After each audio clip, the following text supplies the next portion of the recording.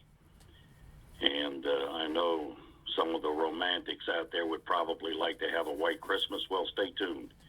It's not completely off the table. So that's it. I wanted to wish everyone a happy holiday. From my guys here, from David and Riley and myself, season's greetings to everyone. Thank you. Thanks, Keith. Happy holiday to all of you as well. Okay, no further comments? If not, we'll go on to the next item on the agenda, which is the motion to schedule the next community listening forum. Great. Well, thanks, Susan, fellow council members, and also members of our community. Just a couple things. So, in light of, as we know, the first agenda item had to do with resident comments and the step where a number of residents had written a letter to this council around positive actions. We wanted to follow up on also hosting a second community listening forum, because we know that with just the few minutes we have at the beginning and end of these council meetings, not all the issues are covered. So I wanted to just put out there that I'll plan to work with Niles, that we can schedule something perhaps, I believe in January, probably, maybe we'll try and do something before the next council meeting, but I think also we need to, look at schedules, and there's a lot of things that happen. So I just wanted to put that out there. Any? Just for reference, the next council meeting would be January 21st. Okay. So just a recognition of working with Niles and fellow council members on putting that on the agenda. I did want to just mention, Keith, thanks for referencing that, and Niles for all your support. There is the chair and also others on the engagement committee. We're looking to plan a community engagement committee meeting next week. And I think ultimately that will be circulated, agenda, and all those other things. And I do want to just take a quick minute. I think it's important to recognize, even though it's not a formal council or village office activity with the snow, I want to recognize some volunteers. We had a family and their 2 teenage sons who are members of a Boy Scout troop who went out to help shovel during the snow. And I thought that was a wonderful effort by the community to really rally around and help others when there's a time of need. With that, I'm going to turn it back over to the chair. Thanks. Okay. So, did you want us to make a motion on this? Well, I wasn't sure. I think it's an administrative action. I just wanted to say it for awareness, but if you... Right, I think it is as well. Great. Ron can correct us if that's not correct, if it's not an administrative function. Yeah, you don't need a motion. You Right, can just agree by that's what I consensus to schedule. Okay, good. So next is the appointment of a member of the election committee. I propose Anna Meenan to join the committee, since at this point the election committee has determined they need 1 additional member in light of a resignation. Could I have a motion on that, please? I will move to appoint Denny. A second? I'll second that. All in favor? Aye. Aye. Aye. Opposed? This is Jeff. I'm not opposed, but I just want to state for the record, again, I don't know with privacy issues and things, but in terms of that there may be a number of residents who had put forth their name. And so I think there should be some transparency in terms of perhaps the criteria that we use to appoint people on committees. Again, I'm under the how should I say, view that if there's a number of residents who volunteer to serve on a committee, that we should look at how we can include them. And also my understanding, again, I'm not exactly entirely up to date on the latest election policies that are standing, but my understanding is depending upon the format that we use, we may need more than 3. I'm not sure if Ron or others can comment on that, so I just want to recognize, while the committee says that they need 1, my understanding is that there may be more that are needed. So if others can comment on that. Well, I can certainly address that. Right now, they said they need 1 additional person because there is a possibility it will be a write-in, an entirely mail-in campaign that would require 3 people. If there are more people needed in the future, we can solicit, we can put out the request for more volunteers, which seems a better use of their time than having a committee overstaffed. And I understand that you had a question about the procedure, and about perhaps the candidate selected. The procedure is as it has been. It is not specified in the regulations, and we followed the procedure. As I mentioned, Todd and I have both served as election committee liaisons, and we're really very well aware of what goes on the election committee and what is required of volunteers. And we have every confidence that Anna Meenan will meet the requirements and exceed them. But thank you for your... Well, that's really great to hear. And again, I think it's when other residents, I don't have any questions about who's been selected, and I fully support the nomination. I think it's when other residents want to put their time and effort, how do we respond to them in a thoughtful way, and how do we encourage them to serve on that committee or others, as opposed to a simple either non-response or you weren't selected. And I think that might be something for the community forum that we can discuss further. Yeah, and typically there would be a full response, because there was some back and forth tonight, as you know. It wasn't as timely as I would have liked, but certainly that is something. And I do appreciate you mentioning how many candidates we had, how many willing volunteers. We have such a wealth of volunteers, and in fact, despite a number of expressed fears that no one would be willing to step forward if this ethics ordinance were to be considered, we had 5 candidates step forward for 1 vacancy, which I think is probably a record in VMA. So thank you all who did step forward and volunteer your time. And I am sure that we will be able to make great use of all your talents in the future. And I would also like to add to Susan's comment that we really value the people who are volunteering, and we were only going to choose 1. And it was a challenging choice. And want to invite everyone who volunteered this time to volunteer again. There's going to be plenty of opportunity, perhaps a new safety committee, and many other opportunities in the future. So don't go away, stay around and participate. Good point. Thank you, Arthur.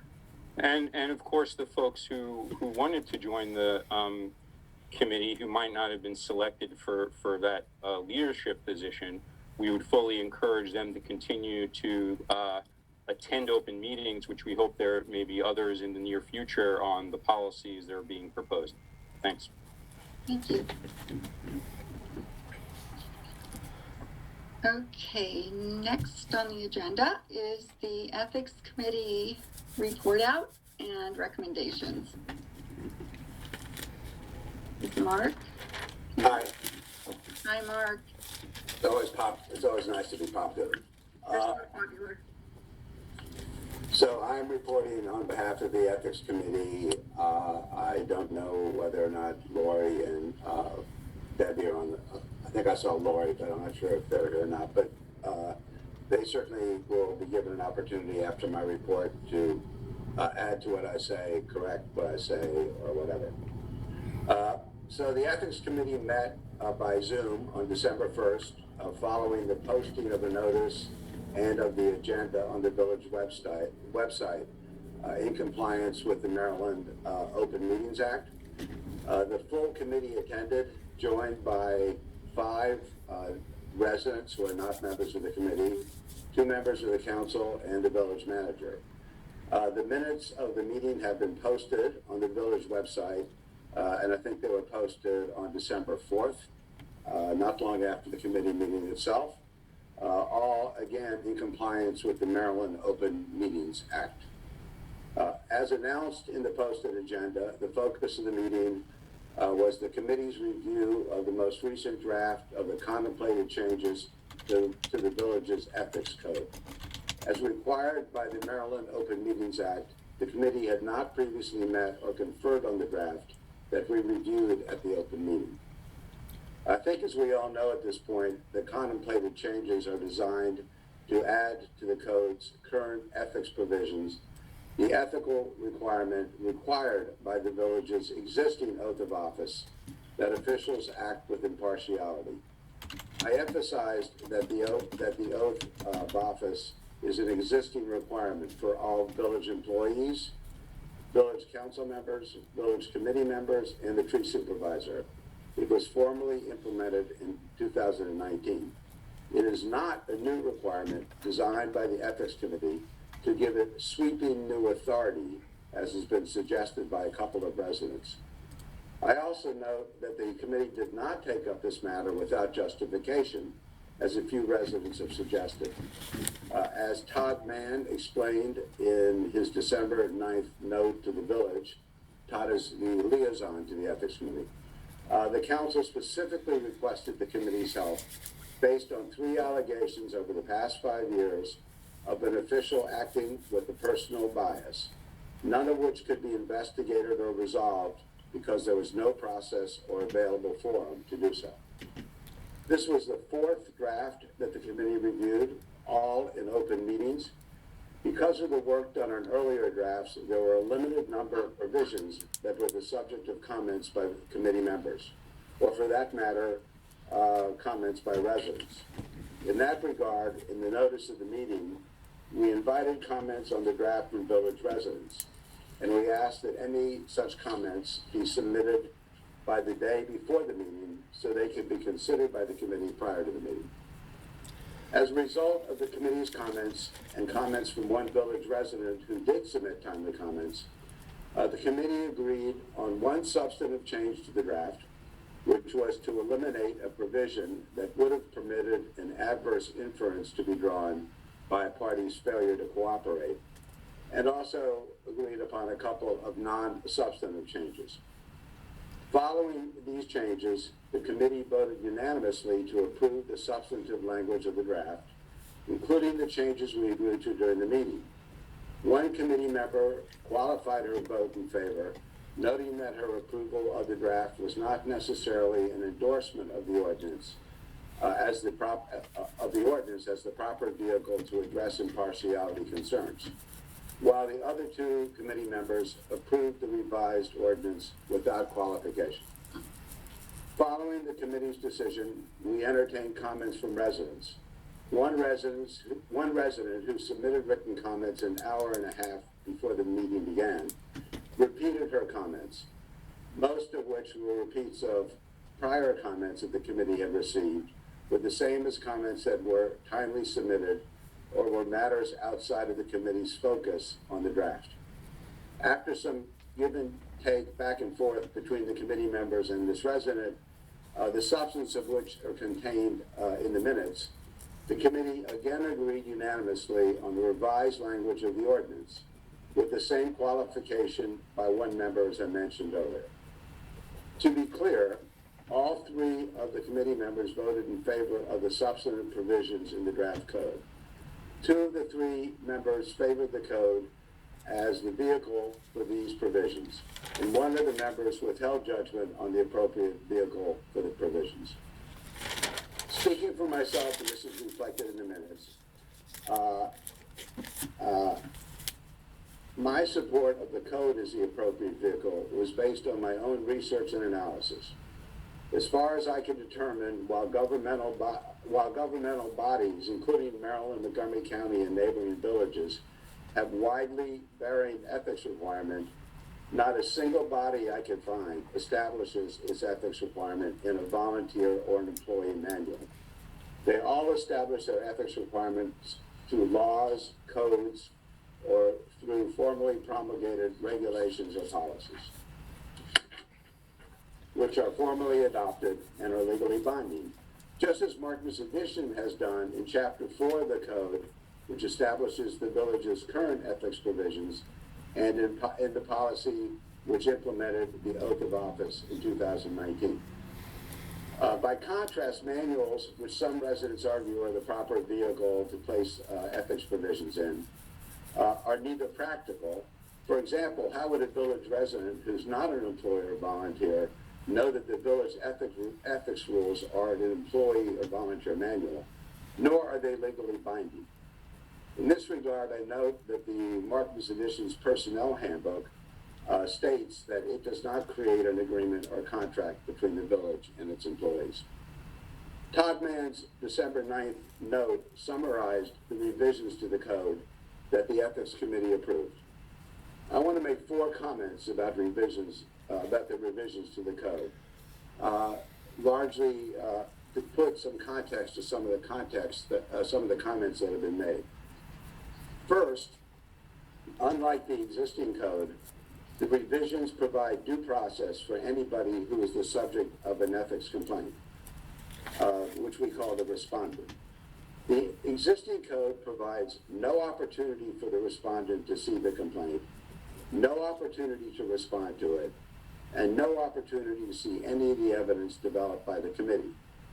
And the existing code requires the committee to, and I quote, mandate a disqualification, end quote, if the respondent does not cooperate and provide the committee with such information as the committee finds necessary.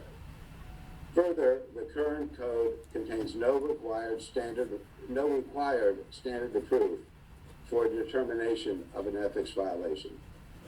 By contrast, the revisions approved by the committee require that the respondent receive a copy of the complaint, including the name of the person who filed it, if requested, require that the respondent be given a reasonable time to respond, require that the respondent have an opportunity to review and respond to all evidence produced to or developed by the committee, require that the respondent be provided a copy of the committee's report with an opportunity to respond, and if the council makes the final determination, which is the normal course, require that the respondent be provided another opportunity to respond in writing or in person to the committee's report. And the approved revision also contains a high standard of proof, clear and convincing evidence, and it includes no provision establishing adverse consequences for a respondent's failure to provide evidence or to cooperate. There were some early concerns expressed that the committee was establishing a process akin to a Star Chamber proceeding or to a Salem witch trial. The committee worked hard to make sure that it designed a process that would alleviate those concerns. Also, in response to a comment that was made earlier here tonight, in the typical situation, 8 people would be involved in a final decision of an ethics complaint. It would not be solely the ethics committee, it would also be the council. So it's not just 3 people being involved. That's my first comment. My second comment, impartiality is defined in the approved revisions to the code. The definition is, impartiality means making decisions based on objective criteria rather than based on personal bias, prejudice, or favoritism. It requires that officials be fair and not give preferential treatment to any persons or organizations in performing their duties on behalf of the village. Now, I will comment that that definition has not been the subject of any community comment up until tonight. It also is not a broad definition that encompasses all sorts of bad behavior, as a couple of residents have suggested. It is narrowly focused on prohibiting personal bias and favoritism, mandating objective criteria and fairness. As even one of the most vocal opponents of this change has written to me, we all agree that bias is a serious problem if and when it occurs, and we all agree that VMA officials must be held accountable. The revised code is designed to do exactly that: establish a process of accountability for a serious ethical requirement that protects both the village and its officials. As I said earlier, the village experience over the past 5 years, as conveyed by the council, provides a factual justification for revising the code. Some residents have commented that they fear that imposing accountability will discourage people from volunteering to join village committees. We, as a committee, did not test that concern, but I would hope that no village resident seeking to join a committee would object to being held accountable for his or her responsibility under their oath to act with impartiality. And if he or she does, I think it's probably better that the responsibility and accountability are clearly established, so he or she knows of the expectations before volunteering for a committee. Third, the changes that the Ethics Committee approved include confidentiality provisions that are largely enhanced from the provisions in the existing code. Under these provisions, which are explicitly designed, and I quote, to protect the privacy and reputation of the respondent, the committee and/or the council can meet only in closed session and make no disclosure when addressing an ethics complaint. The parties cannot disclose any information related to the complaint except as the respondent wishes to do, and the records of the committee and/or the council related to an ethics complaint are to be held as confidential, privileged, and not subject to public inspection except as required by law.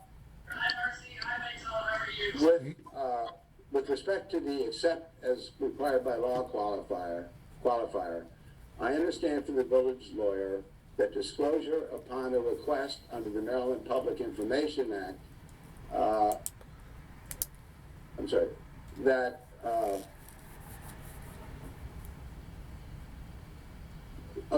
the disclosure to a request of records related to a complaint that do not result in the finding of an ethics violation could be protected from public disclosure.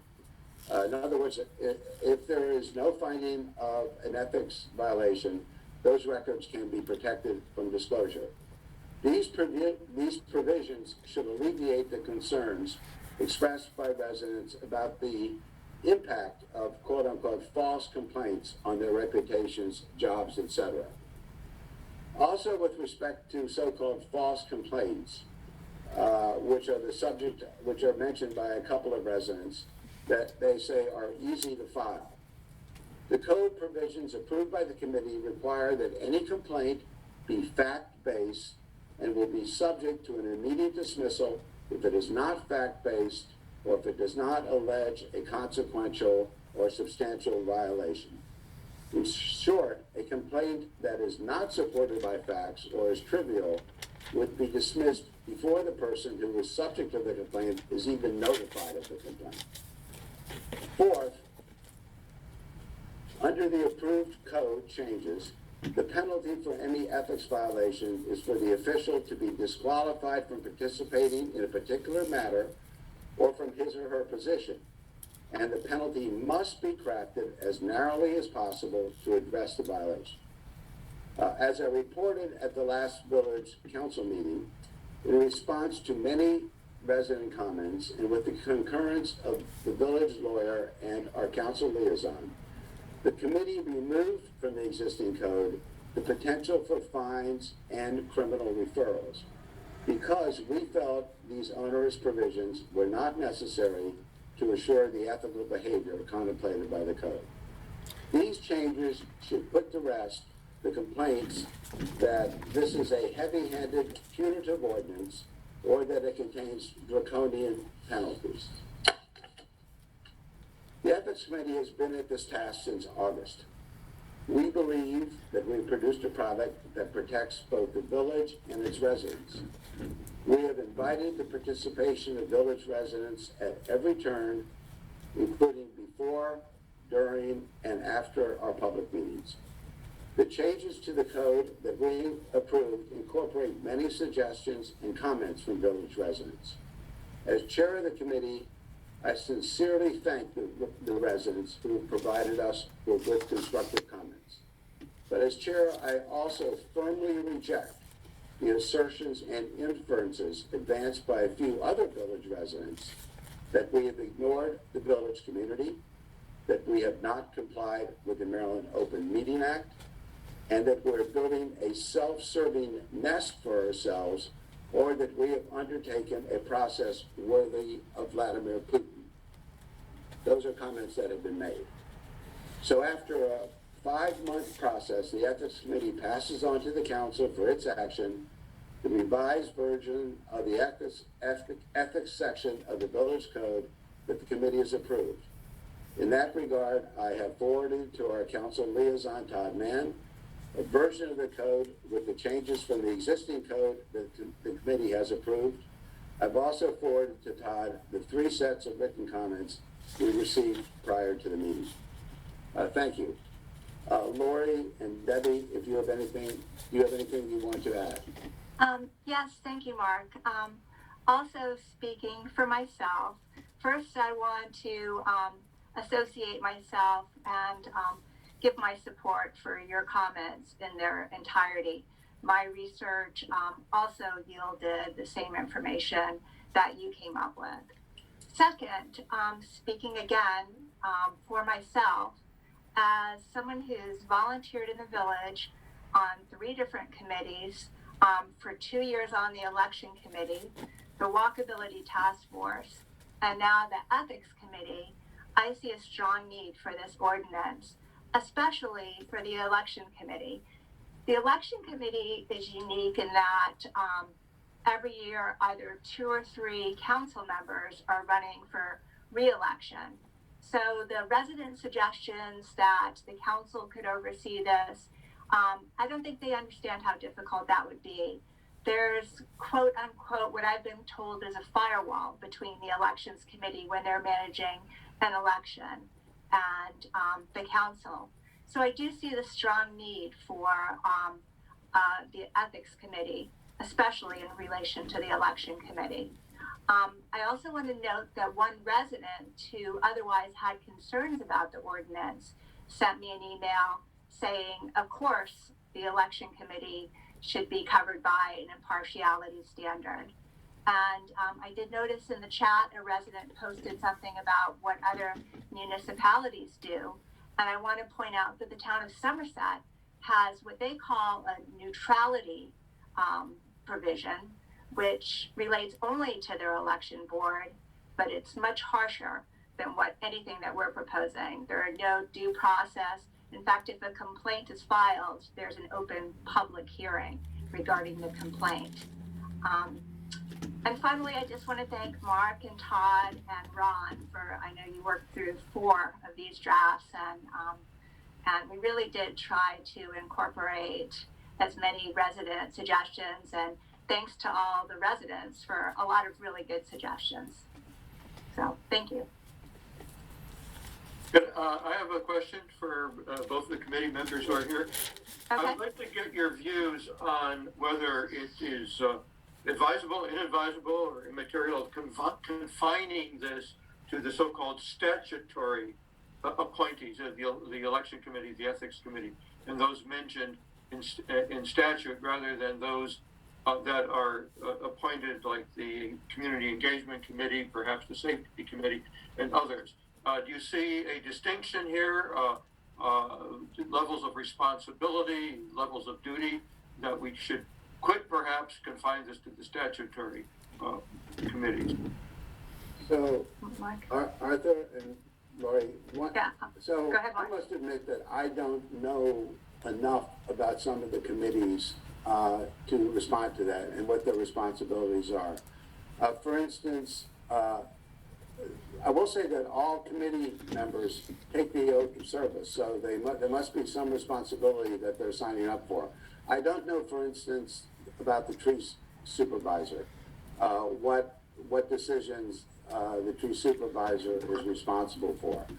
I do know, for instance, on the walkability committee, and I know very little about the walkability committee other than I like to walk and I approve everything it does to make that easier.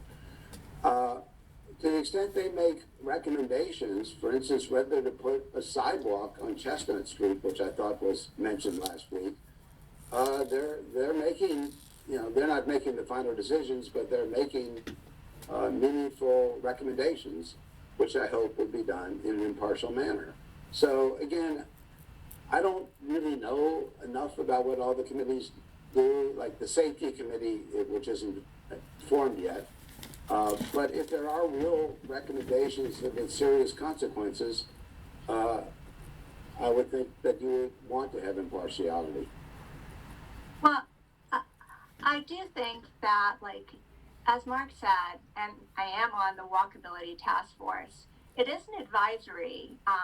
So we're not really making the final decision in terms of whether there's going to be a speed bump or whether there's going to be a sidewalk. But like the ethics committee and the election committee, they have a lot of power, especially election committee has a lot of power. So much more so, I would say, than someone who's working in an advisory role. I haven't been tree supervisor yet, so I really can't comment on that.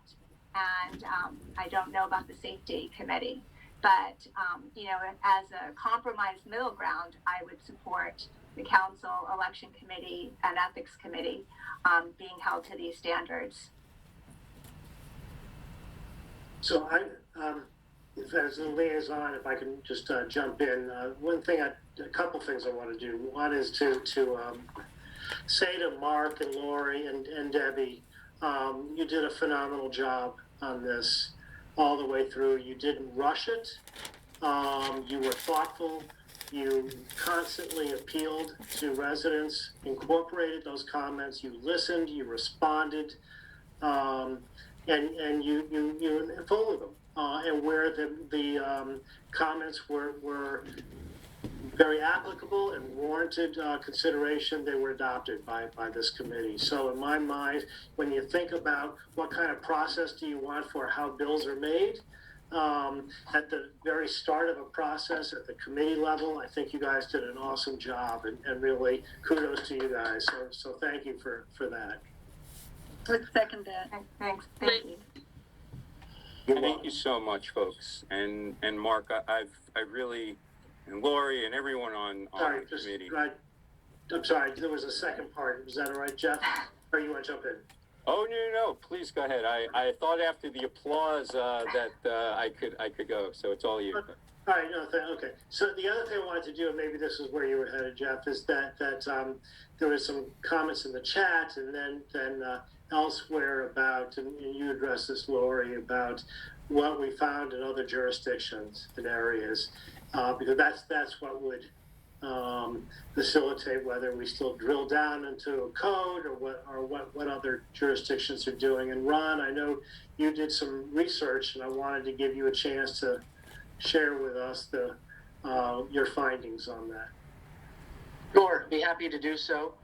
So at the last council meeting, I was tasked to take a look at some nearby jurisdictions and see what others are doing, and also think about what other options might be available.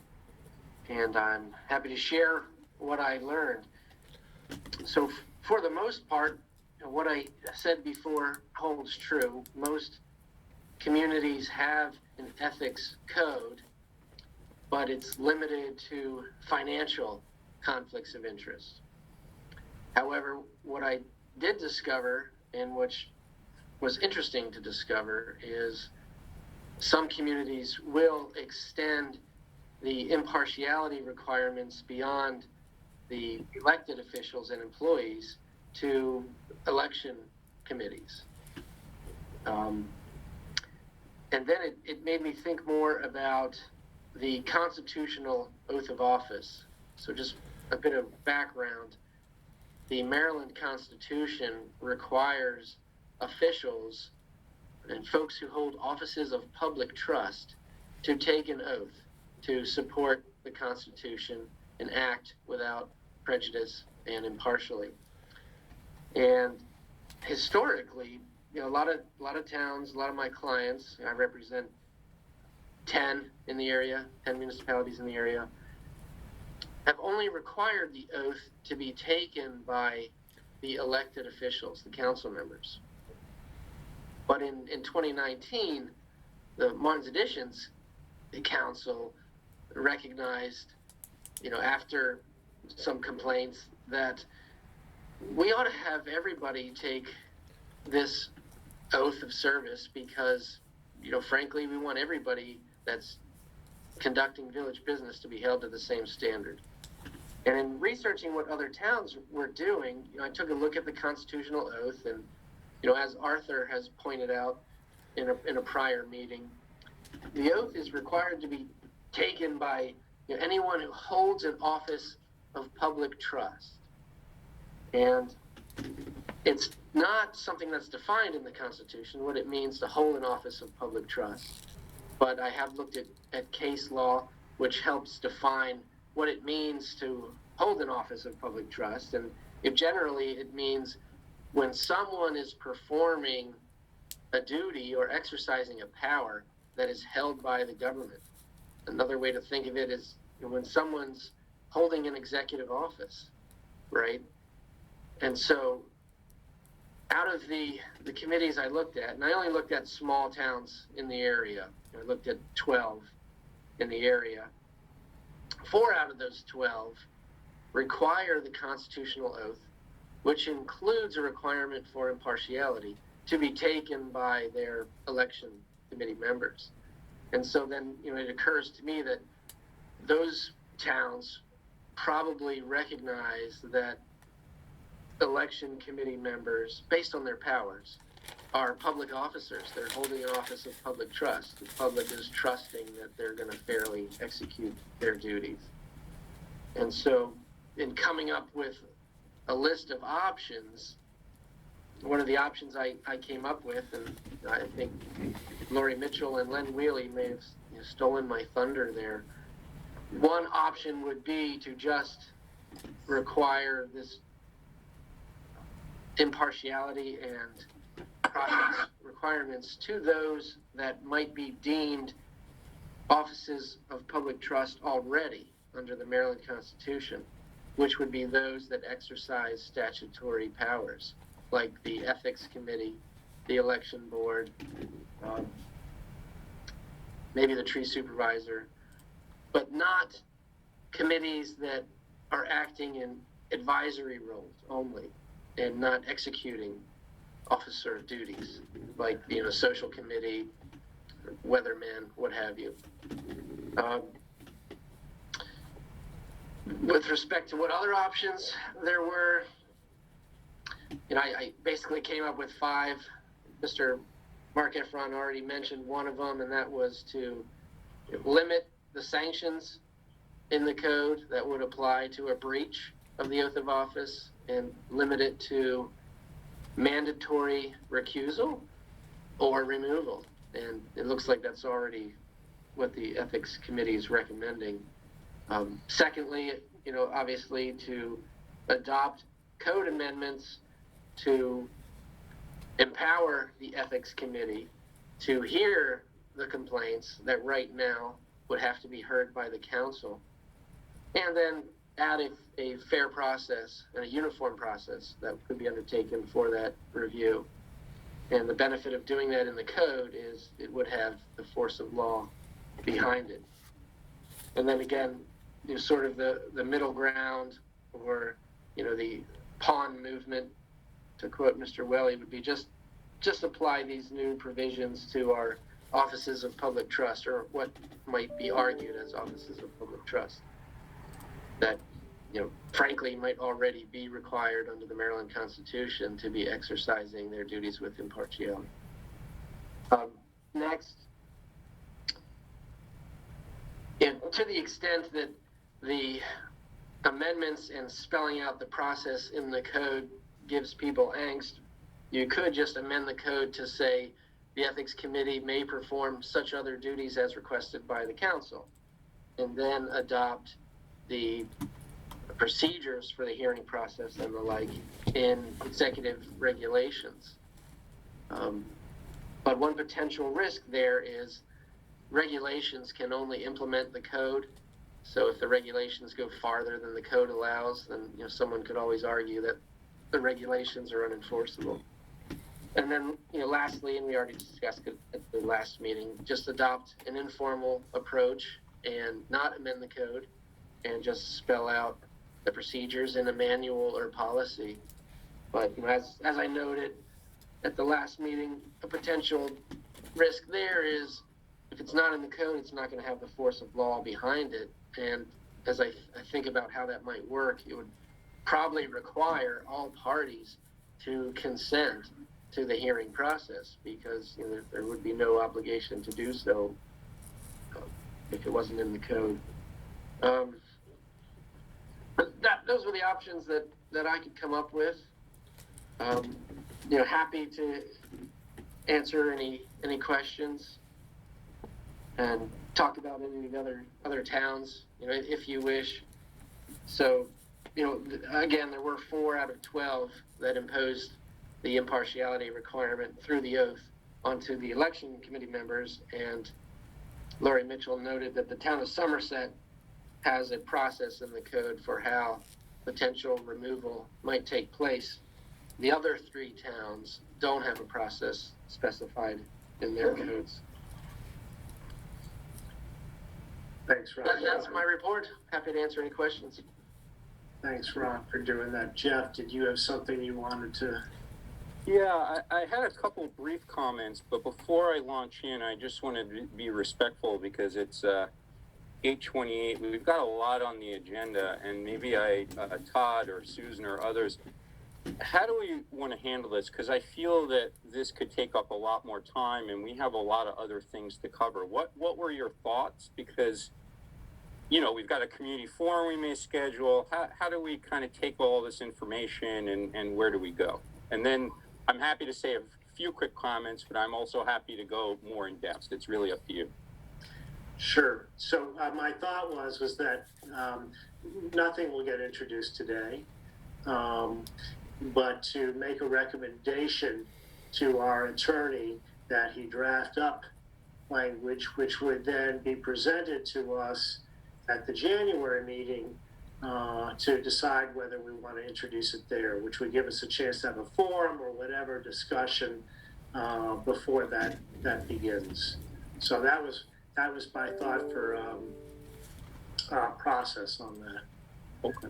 Well, if it's okay, then maybe I'll just take a minute, perhaps a little bit more, but I promise I'll keep it brief, knowing that tonight is not a decision point. But I did want to just really thank everyone. I could go on for several minutes just thanking people, from the committee to the council members to the residents to Ron. I mean, there's been so much thought behind this, and I just want to put a couple things out there. And first and foremost, recognizing Todd's comments was, look, the committee was given a job, and in epidemiology, we say things like valid and reliable, right?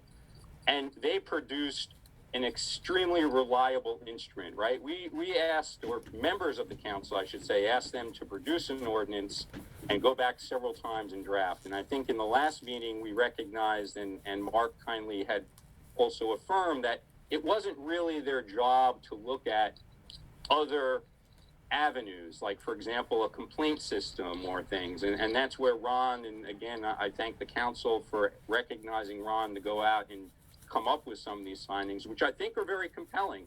And they validate some of my own independent research, where I've reached out to other council members who I know very well in other sections of Chevy Chase around some of the things they've done around complaint systems and things. So also, one other thing I want to point, and then I'll wrap up very briefly, is, again, I think this process also recognizing a lot of the good things about the process. I think it also highlighted a lot of things that residents in their letter on November 12th and others have said about ways we can also continue to improve. And again, I think those will continue to come up. So for example, and I just say this may be my view and others may not feel this, but I feel Ron's research, quite frankly, is very compelling. And I think it would have been very helpful perhaps at the beginning when we were discussing this to have this sort of background of what are the options around a complaint system of, do you do an ordinance? And I think that would have been a really great place. So I just want to really say again, I want to thank everyone. I really want to thank all this information. I think it's very helpful. I think Ron's additional complementary information provides us a lot to think about. And I'm going to really look forward to discussing that, whether it's at a future community forum or another council meeting, because I do think that we have several really legitimate pathways around. First, let's have a complaint procedure that may not fully encompass simply ethical issues. I really, quite frankly, am compelled by the idea of focusing on public trust and perhaps folks on an elections committee around impartiality. Do I feel the same way about community engagement and other things? I don't know if I feel so strongly. So again, I think there's a lot of really good things to think about. I'm sure at the end of the day, there's going to be something that we take on as either a complaint system and maybe some references in the code around how do we deal with perhaps complaints that the council can't take on, whether they don't have a quorum or whatever. But again, all this information is very helpful, and I look forward to that discussion. Thanks a ton, and back over to you, Doug. All right, thank you, Jeff. I appreciate that. In the interest of time, what I'd like to suggest that we're still in the how the bill is made process, and what I would like to do is to have a motion to ask our attorney Ron to draft up language to take what the recommendations from the ethics committee and turn them into language as an ordinance for us to be able to look at the next council meeting and make a decision at that time whether we even want to introduce the ordinance then. That would then trigger an additional 30-day period for comment and discussion, giving us ample opportunity on either side to have a forum and more community comments. So I'd like to make that motion. I so move. Do I have a second? I will second. Todd, I have Arthur, I'm not sure if you wanted to go because I had a question. I was just voting aye. Go ahead. Okay. So, Todd, again, I just want to put forth, so I want to be clear. It sounds like what other members of the council are acknowledging is the fact that the committee, working with Ron, will produce another draft of the ordinance. What I want to understand is there's a number of options through Ron's research and other things, including myself, frankly, around options for a complaint system, and then these other options around different ways of looking at this. Do you focus on public trust? So how do we balance those options in addition to the ordinance? I just want to have clarity on that. And is that a separate work stream than the first I that was proposed, which is go back and redo the ordinance? I just want to know how these other pieces also get out there for discussion and further. How they get out there through regular discussion we would have.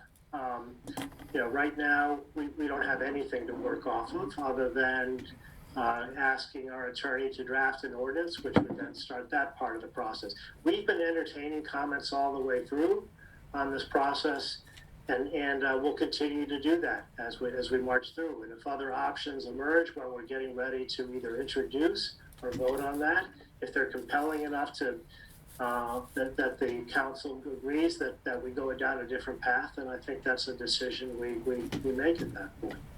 Okay, I think there's also a distinction between the recommendation that the ethics committee has been working on all this time and the actual ordinance that we would be reviewing after Ron drafts it, right? So it's just the second step of it. not to say that we won't continue to discuss it and possibly tweak it or entertain various options at that stage. Yeah, I think the alternatives that Ron presented really, from what I can think, encompass the universe of things that could be done. And we can be thinking of those options, putting advantages and disadvantages and a matrix against each one of them. And I've been swayed back and forth. A few days ago, I thought that after what we have learned, we have really gone through a learning process in this. That going back to where we were originally was perhaps the best way to go. That the council simply handle it the way we handle everything else. Well, I should say everything else. Handle employment and committee appointments and do it in closed session. It's at will, and there's no process, there's no due process, there's no evidence except what we call for. There's no requirements, and we simply do it. And that is one of the options, but as already been mentioned by Mark and others, it leaves out all the steps, the procedures, the guarantees. It's nice, neat, clean, quick, and doesn't require anything new. I'm not sure I'm leaning in that direction anymore after hearing all the good arguments for why we should have due process procedures, putting it in law, rather than in the dark of night.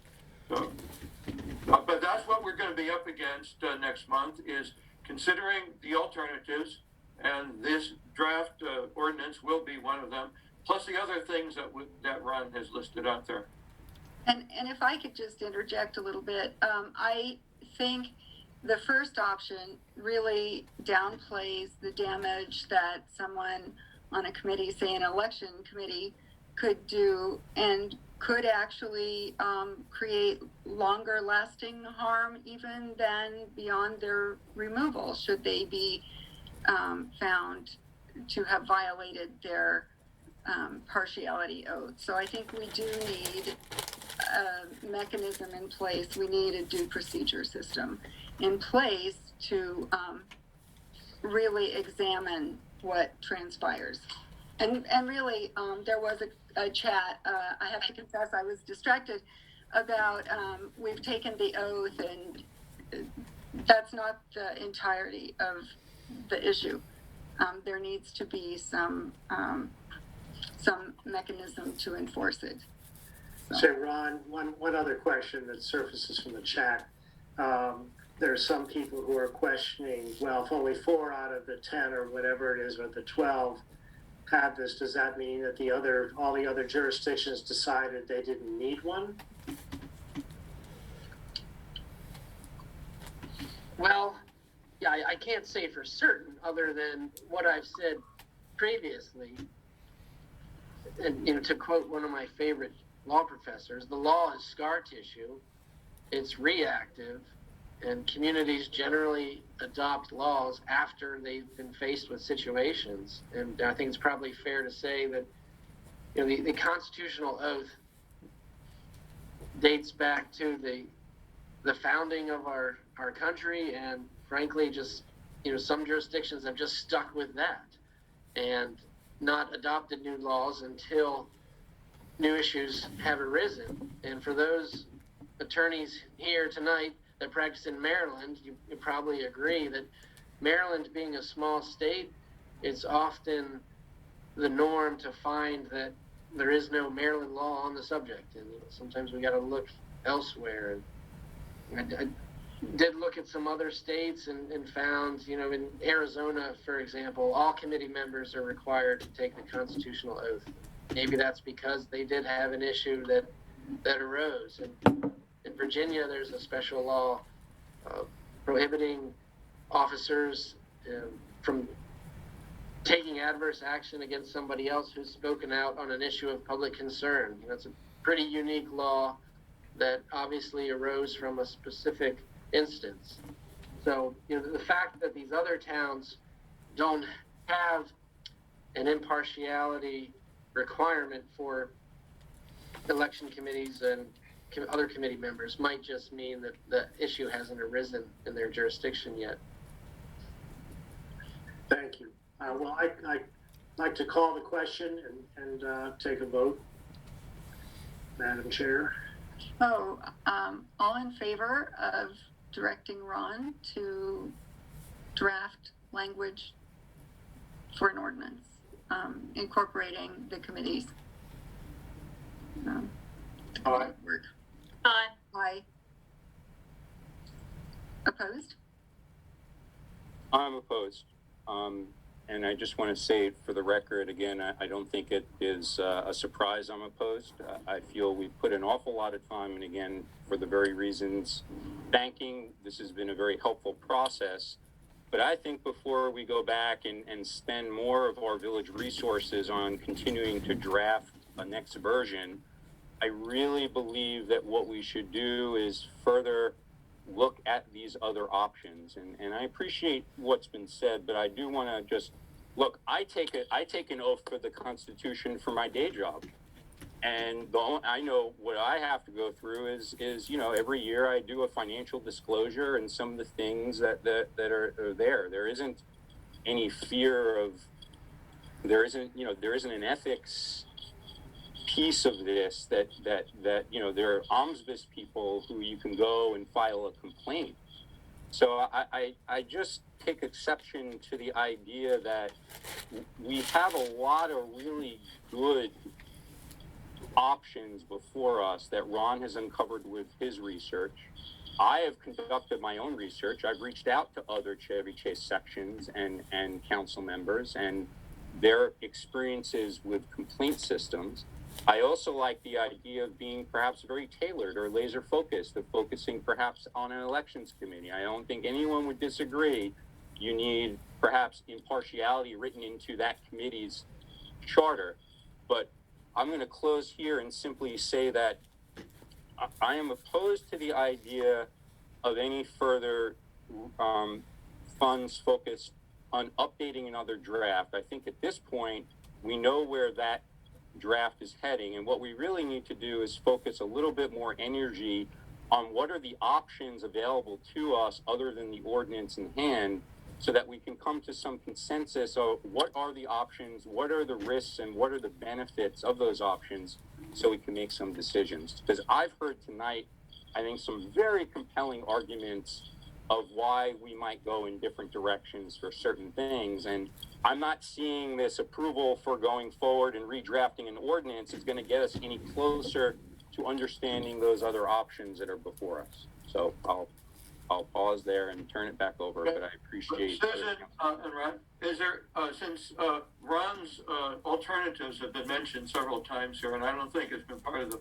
public record at all, could that become part of the public record? Or is that client, attorney-client material or the problem? I think we could waive it. I mean, I don't think it can be reproduced with, there's not really a reason not to waive the attorney-client privilege. I was just going to say, what I said tonight is on the record. Yeah. That it can be reproduced into a document if you like. Okay, yes, I would like that so everyone else can see what Ron came up on, what we've been working with. And may I ask a question, just so I'm clear? The tasking is to draft an ordinance in accordance with the recommendation from the Ethics Committee, correct? That's correct. Discussion will start from there. Okay. So if I can interrupt, Ron, I gave Todd a copy of what was approved by the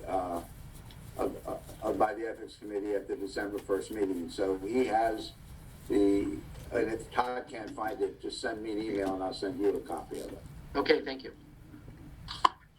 Darn, okay. And I just want to also put, Mark, I know you mentioned something, and I just want to say this out of respect, as a quick line item. I think that this actually has had impact. I know you said there was a comment saying we don't know, but the reason why we had to appoint a new member to the elections committee was a former council member actually had resigned over those concerns. So I just put that out there. I mean, it has had an impact. We've seen others say that they have questions, and it's not necessarily a hypothetical. I mean, we've had an impact on it. And I do think it's something to consider. At least I consider it. If I might just address that very, very briefly, one of the people who has been the most strenuous in opposition to this did recently file an interest or did register interest in serving on a committee since that resignation. So I think we shouldn't really put too much stock in the deterrent for service. Okay, are we about ready to move on? Because I Point think noted, but I just want to say the facts are out there and others can determine how they feel it could impact. Thank you. Okay, I think we really need to get on. Are we done with this topic? Madam Chair, can I ask a question? Of course. Can the Ethics Committee be dismissed from the rest of this meeting at this point to go about? I think you should have to stick around until the end in case. If somebody I know you absolutely may. I'm just joking. Somebody needs to. Thank you so much for everything you've done. Thank you all. Thanks very much for your service too. Okay, presentation of the 2020, the fiscal year 2020 audit. Linton Schaefer, and Garrett. Eva, you're finally on. Eva, I'm so sorry. I don't know if I can follow all of that. Goodness. I'm so sorry. It's going to be riveting. Give it your best shot. Well, hopefully I don't put everybody to sleep. Arthur a little bit earlier stole all of my thunder, but we'll try and get through the couple page summary here fairly quickly. So we did the audit for fiscal year 2020, and our independent auditor's report stated that we conducted the audit in accordance with auditing standards generally accepted in the United States of America, and we found that the financial statements present fairly in all material respects. So congratulations, that's another clean audit opinion for the village. As I mentioned, the financial statements themselves are 38 pages long, and they include several different items. They have management's discussion and analysis. There are a couple exhibits, A1, A2, and A3. Those are on the full accrual basis, which includes all assets and all liabilities of the town. And then just to make things confusing, there's a second set of statements. And these are on the modified accrual basis, which is similar to how municipalities budget. Fixed assets are not included, and neither is any debt that you might have. So it's very similar to the budget that you guys prepare. We also have notes to the financial statements that are several pages long. And what they do is they provide explanatory information on amounts that are recorded in the financial statement. And then the last exhibit in the 38-page document is the budget to actual analysis to give you kind of a snapshot of how the village did compared to the budget that you guys created. So my summary here is going to hit the highlights of some of those without getting into too much detail. The second item here is a governance letter. So we are required by standards to issue a letter to governance. And for the village, governance is you guys. And so I always say it's sort of the Cliff Notes version. If you're not going to read the entire set of financial statements, this is sort of the highlights of the audit. So it outlines our responsibilities, just what I just mentioned. It also discusses the significant accounting policies and whether there were any new accounting policies adopted. There weren't any adopted in the current year. It gives us an opportunity to let you know if we had any difficulties encountered during the performance of the audit. We're pleased to report everything went very smoothly. This was Niall's first year going through the audit process, and oh good, he's giving a thumbs up. We also did it remotely this year. We always do it sort of remotely, but it was fully remote this year and it went very smoothly. The next item here were material audit adjustments. We did have a couple material audit adjustments this year, and the net effect of all of those adjustments was to reduce net income by approximately $17,000. So for an organization, for a town of your size, while they were material, it's not super significant, so I wouldn't raise any alarms there. Also, we had no disagreements with management on any accounting or auditing matters. If we did, this is where we would disclose them and let you know. The one sort of little thing is the town does have amounts in excess of FDIC insurance at one of your local congressional bank, about $7,500, which is a technical violation of state statute. So what we did recommend was that you go ahead and correct this violation by transferring some of that money to another bank account. Part 3 is your comparison of your budget to actual. You guys spend quite a bit of time creating that budget, and so it's really important to see at the end of the year how you did compare to it. So this is really high level. We did just revenues and expenses, and you see right there in that middle column, the actual amount. You had revenues of 979, almost 980,000. Your budget, your final approved budget was 852. So you were 127,000 over budget, which is great. Your expenditures, your final budget was 3.3 million, and your actual came in about 765. So again, $2.5 million less than budget. So you were both revenues and expenses were going the right way. So overall, you had net income or revenues over expenditures of about 215,000 last year. On the next page, page 2, we talk about, in section 4, we talk about significant budget variances. And so, as always, you guys do tend to budget pretty conservatively with the income taxes, which is a good thing because that's a highly, what's the word? It can fluctuate, volatile, thank you. It can fluctuate greatly from year to year, and we do have that trend analysis we'll get to in a few minutes that shows that. So that was about $64,000 over budget. Interestingly enough, the pandemic, one of the strange side effects that Niles and I discussed of the pandemic were permit fees increased significantly over budget. So there must be a lot of new construction and new building going on in the village these days. Interest was a little bit less than budgeted, about $12,000. And then you did get some reimbursements from the gas company that were over budget. We ended up receiving about $79,000.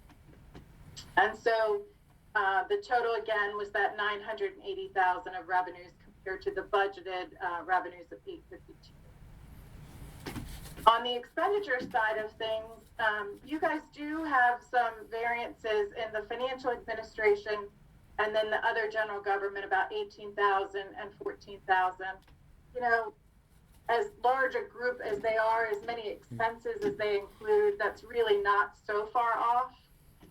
The main decrease here was a result of public works, your designated street and capital projects, and your highways and streets. You're leaving those designated funds in there in case of capital projects, and yet they weren't used. So that was almost $2.5 million. So your total expenditures, again, 3.3 million, actual 765,000. So compared to budget, you guys did pretty good budgeting. That's what I would say if I had to look at that, because there weren't a lot of significant variances. Section 5 is the comparison to the prior year. So that's just another analytical way of looking at your results. You guys are a fairly stable town, so it does make sense to kind of look at it this way. So we start with revenues, and if you look at the total there, your fiscal year 19 revenue was about 912,000. Your fiscal year 20 revenue, 980,000. The largest swing here was just miscellaneous income, which was that gas company reimbursement. So that's really non-recurring. The expenditures, general government, 465,000 as compared to the prior year, about 411. So there was a $55,000 increase. Public works was significantly down, and that's just largely project-based, right? There was a large public works project in the prior year and not one in the current year. Public safety, pretty comparable to the year before. And Parks and Rec was down about 24,000. So overall, your expenditures were almost $225,000 less in fiscal year 20 than they were in fiscal year 19. And so if you look at that bottom line, that's why there was such a swing from the year before. So you had a loss of about $78,000 in 19 and a net income of about $215,000 in 2020. So overall, a good year for the village. A little note there at the bottom, and we'll talk about it a little more in a second, but income tax revenues as a percent of total revenue, just as a reminder that you have a really significant concentration of revenue, 73% in 2020, and it was 78% in 19. The top of page 3, just to drill into the changes in your expenses from year to year a little bit more. So you'll see the first line there, salaries decreased, which we know we had some turnover in fiscal year 20, so we were expecting that. And then IT and cybersecurity increased. Again, COVID, what we are finding is with COVID-19, almost every organization spent more on IT than they had in the past, just because hardly anybody was ready for having to work remotely. Leaf vacuuming was up compared to the prior years, but snow removal was down, weather related there. The right-of-way landscaping was up about almost 14,000. But again, community events were down significantly as a result of not being able to hold so many community events. Again, we're going to blame COVID for that. Building review and permits, we just talked about the revenue was up, but the expenses associated with that were also up. Again, we didn't have any street work or any significant street work in fiscal year 20. And then all other expenditures fairly comparable, about 19,000. The last section here is the balance sheet. And so you see in the total line, total assets, last year, fiscal year 19, of almost 2.9 million. As a result of that net income that we just talked about, the balance sheet, the total assets increased to 3.1 million at the end of fiscal year 20. You do have some liabilities at the end of the year. Of course, everybody has bills that haven't gotten paid and some accrued salaries. The difference between those total assets and your liabilities is what we call fund balance. And for local governments, you have different types of fund balance. So you have non-spendable, assigned, and unassigned. And so for your municipality, your unassigned is about 355,000. Your assigned represents all of those specific projects that you've included in the budget to be spent on the walkability and the street, which of course in the future can be changed at the discretion of the council or the annual budget adoption process. The note here at the bottom of this one is that cash and investments represent 99% of total assets at the end of the year. So you're very liquid, which is good to be right now.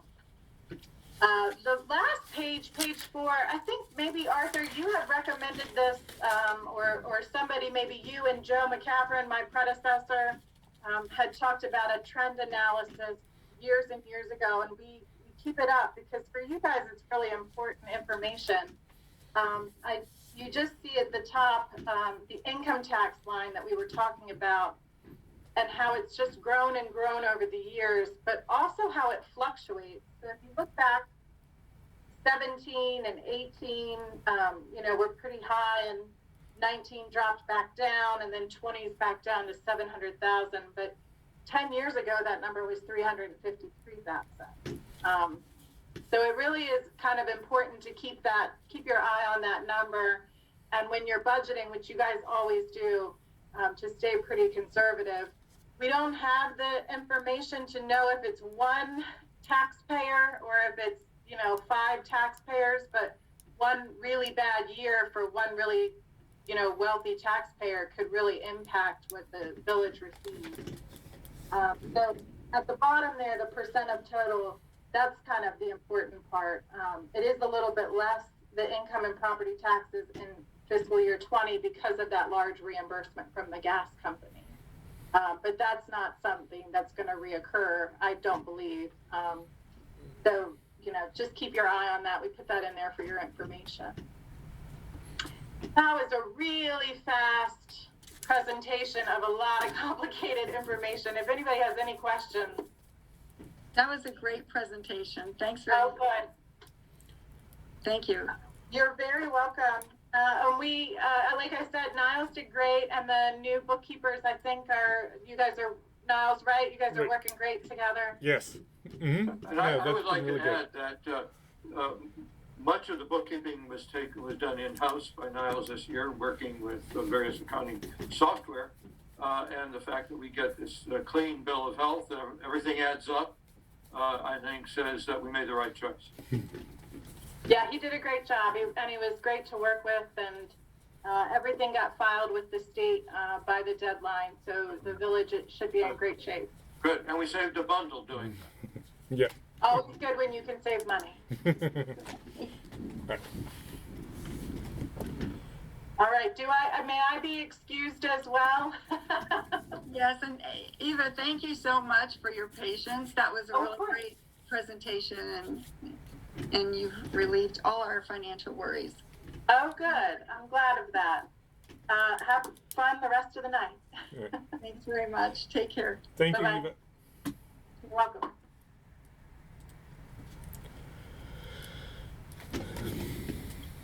Okay. So, is Katya ready to do the annual survey results? Am I ready? Oh, let's have it. Okay. So we talked about the survey briefly in the October council meeting. We ran out of time in that meeting as well. So what we talked about was just the multiple choice questions that are standardized year to year. They allow us to track the general mood on the larger population of residents that choose to respond. And if you recall, the main conclusion from that was that we are tracking remarkably consistent year to year in resident response rates and also in how they perceive village operations, how effective they are, how happy they are with the services that are being provided. Now, we also have throughout the survey text box responses that we analyze and summarize for residents every year. And so this is the part that we have not discussed, and I'm going to delve into that now. Of course, every year it provides us great input into opportunities for what the council can consider going forward. There are usually some themes in the survey depending on what the hot topic of the year is. So I will try to address that before we go and talk about each individual question. I will try to go through it really quickly once we get to the individual questions because it's late and we've run over practically every item on the agenda so far. So here we go. So the highlights that I wanted to touch on. Number one, there is an interest in the community to reevaluate our trash needs as they have evolved in the last decade.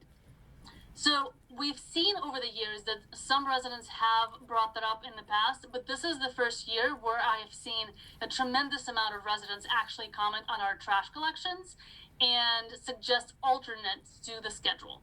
So some of the changes that we could consider, I'm not saying we aren't making the changes, I am simply suggesting to the council to think through and engage with the residents more on this topic. So some of those things are more recycling. So like recycling twice a week because that item has gone up tremendously for many households, right? We order so many things on the internet these days and there's just tons of boxes. Less regular trash collections because we actually have less of that now. So maybe moving that to once a week, and we know that's the most expensive item. So that could possibly fund some of the other changes. Monthly bulk trash pickup. So we've had that in the past. So a lot of residents are asking not to do that bi-monthly, but do it monthly instead, so they can plan on a certain collection every month, right? And lastly, but not least, a paid composting service. A lot of residents that are using it now really want the village to subsidize it fully. In the prior years, what I've seen is that there's basically a 50-50 split. Let's pay for composting versus I don't want to pay for other people's composting, right? So it wasn't really a clean-cut decision for us whether we finance it or not, because there were enough residents that were opposed to it. This year, I'm actually seeing more of a support for it rather than the voices against financing it. Yeah, So Katya, I would think that perhaps the experience that people have had has really shifted that. That was one of the things that struck me, was the number of people mentioning composting. Yeah, right.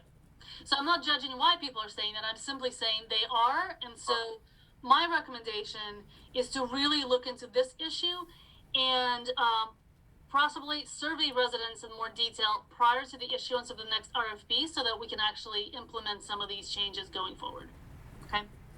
The second thing is a newsletter revamp. Again, a lot of comments on that. So people are missing kind of the older style of newsletter we used to have years ago when it felt more warm, more resident focused. So we would talk about who moved in, a few tidbits about the family that moved into this house, like, 3 kids, ages this and this, going to the school, parents, whatever. We talked about the move outs, we talked about births, and unfortunately deaths as well, right? Maybe other major life events. So I've seen, maybe it's because people are lonely, they're sitting at home, but there's definitely a theme with the newsletter to address that. Several residents also look for more police reports. We used to do more of this in the past when we would reach out to the police department and get their feedback on what's going on in the community. Reminders of, to lock your car doors, I don't know, other things like that. But apparently we haven't done it as much and people miss it. And lastly, and I guess very timely in the situation that we're in now, forwarding Montgomery County COVID response information. So that's like an easy thing to do, right? Whenever some decision is made, why not send it out to residents as well?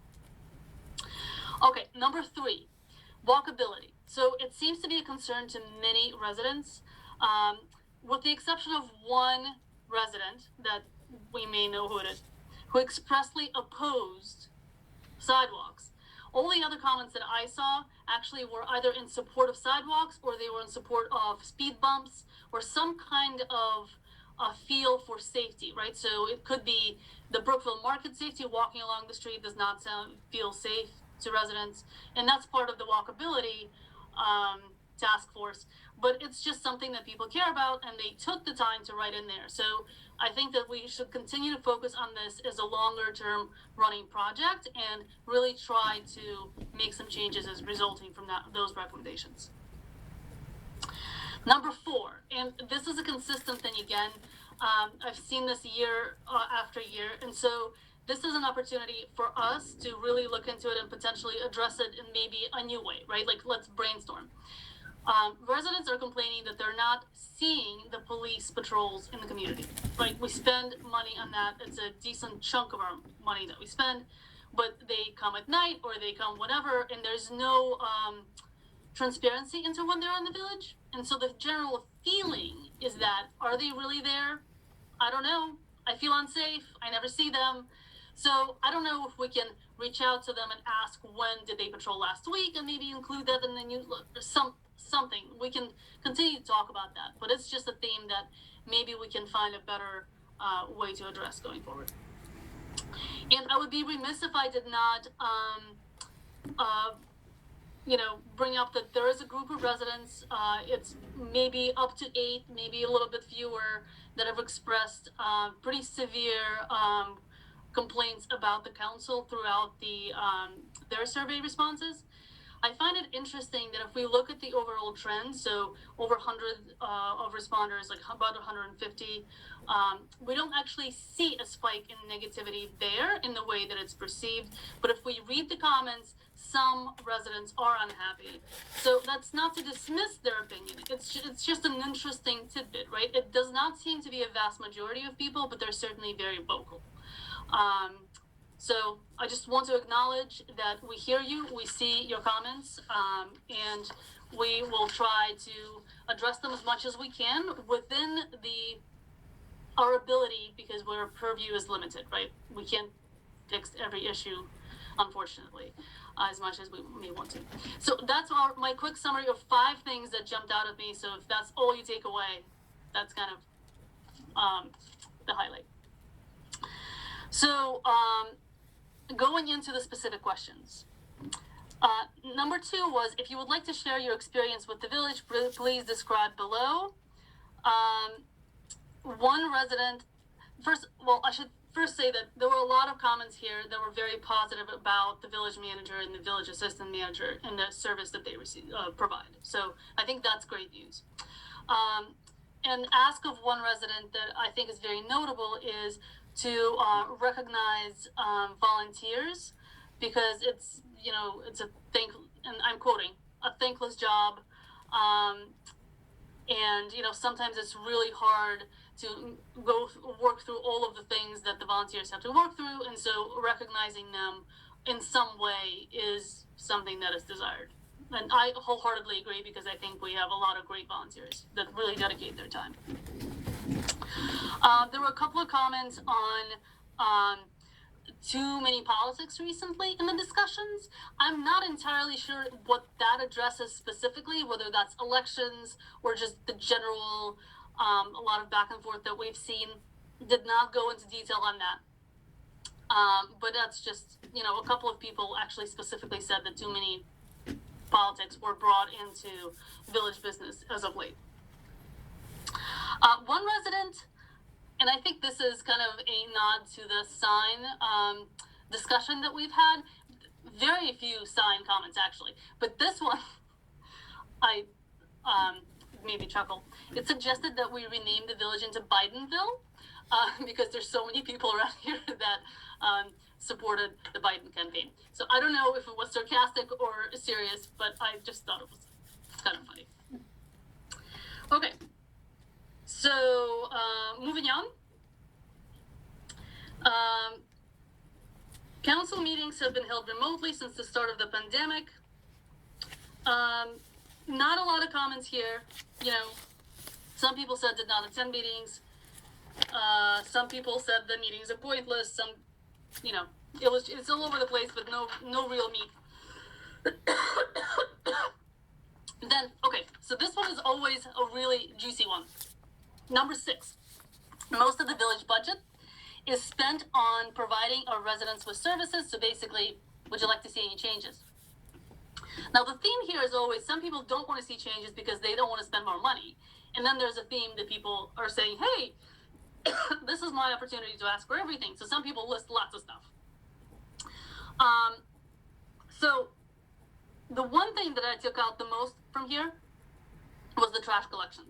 Whether it was decreasing trash to once a week, or bulk trash, or composting. I mean, there were probably 25 residents that actually referenced trash. So that's why I brought that up as number 1 issue, because that's what people apparently really care about this year.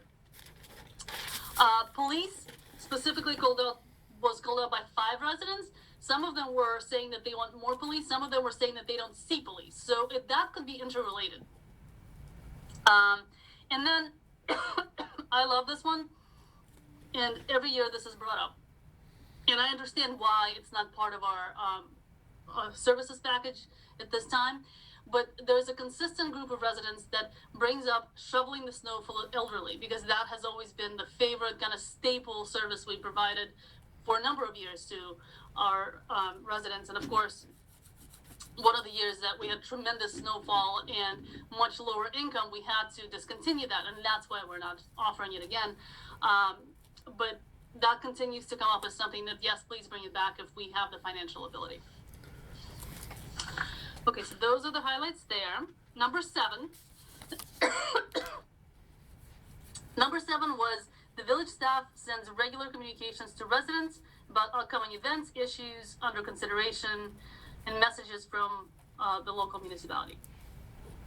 So here there were a lot of comments about the newsletter, police reports, and recirculating messages from Montgomery County about COVID response. Some of the other ones were kind of overlapping with the other answers, so some residents actually repeated their comments in every opportunity, so it was very repetitive. But those were kind of the main points addressing the communication method. Okay, moving on to number 8. Do you believe the 2020 election was conducted in a fair and open manner? Sorry. So a lot of people like the mail-in option, and they support it. They are saying that, hey, let's do this going forward, and that is great. Surprisingly, and I haven't seen this in the past, a number of people thought that we're asking about the general election. And of course, it hasn't happened yet in September when we did the survey. So they were saying things like, what do you mean? How could I know? Well, there was just confusion. Or they were talking about maybe learning more about the party affiliation of the of the candidates, which of course also doesn't apply because we don't have parties in the village, right? There was kind of, maybe it's an opportunity more to educate in the beginning of the election cycle about what we are, and that there are no parties, and these are just the local volunteers running for local office. But it was just interesting that there were some misconceptions there that were not present in the past. The candidate forum was seen as a very positive thing. And residents who attended liked to attend. However, there was a comment that many residents submitted questions that were not asked by the elections committee. And of course, the resident was quite unhappy about that and felt like that wasn't fair. Okay, so that concludes the meat of the elections piece. Then question number 9 and 10 were both on elections. I'm going to talk about both together. Question number 11, which events did you participate in? Not much to say there. I mean, right, we were shut down in March, so not many events to really talk about there. And then question 12 asked about what other events would you like to participate in. And this was just kind of the usual thing, right? Like some people want the adult events, some people want the kid events, some people want adult and kid events. But a lot of people reference not now, for obvious reasons. There's a pandemic. So whenever that resumes, maybe next summer, the suggestion, and I think that this piece, and I'm going to ask Niles to forward this to the Community Engagement Committee, maybe just the media comments, not the NAs and, but ones that actually suggest things. Somebody suggested, a food truck event that is done in Section 3, knife sharpening, dog play dates at the park. Maybe once we all come out and we actually see people, that would be a great idea. I thought, wow, I would just love to attend any of those things. I'd also just like to get out of the house. Just saying. Okay, moving on. Welcome package to new residents. So this is something, again, we did in the past. We actually financed it. I think the budget was maybe $10 or $20 per bag. But the community engagement would deliver this bag of like a bottle of wine and a directory of residents to the house and like burger cookies from Brookville supporting our local supermarket. Right. Yes. So I don't know. I don't think we're still doing that, but yeah, we've still given out welcome bags. Lauren is giving a thumbs up. She did one for us. One question that did come up was the question or that I had, just putting myself out there, is a question of giving wine versus some other thing. So because there are issues, even in the employee handbook, it talks about not having alcohol on the premises here. So what I did instead was give people gift cards to La Firm, because they were the only ones. I talked to various businesses about getting gift cards, but that was one effort that we did. And obviously during this time with the pandemic and things like that, supporting the local businesses there by giving gift cards. So that was one slight thing with the welcome bags that I just wanted to throw out there. Okay. All right? Great. Okay, and this is basically is almost done, right? So there was a question, would you like to volunteer your time? And, you know, there was some comments there, but nothing really meaty here. Is there anything else you would like to share with the village? This is, as often is, this is kind of a summary of that first question, number 2, where people say the same thing in the beginning and at the end. Maybe rephrase it. So I found that basically most things that were addressed earlier in the survey were also addressed here.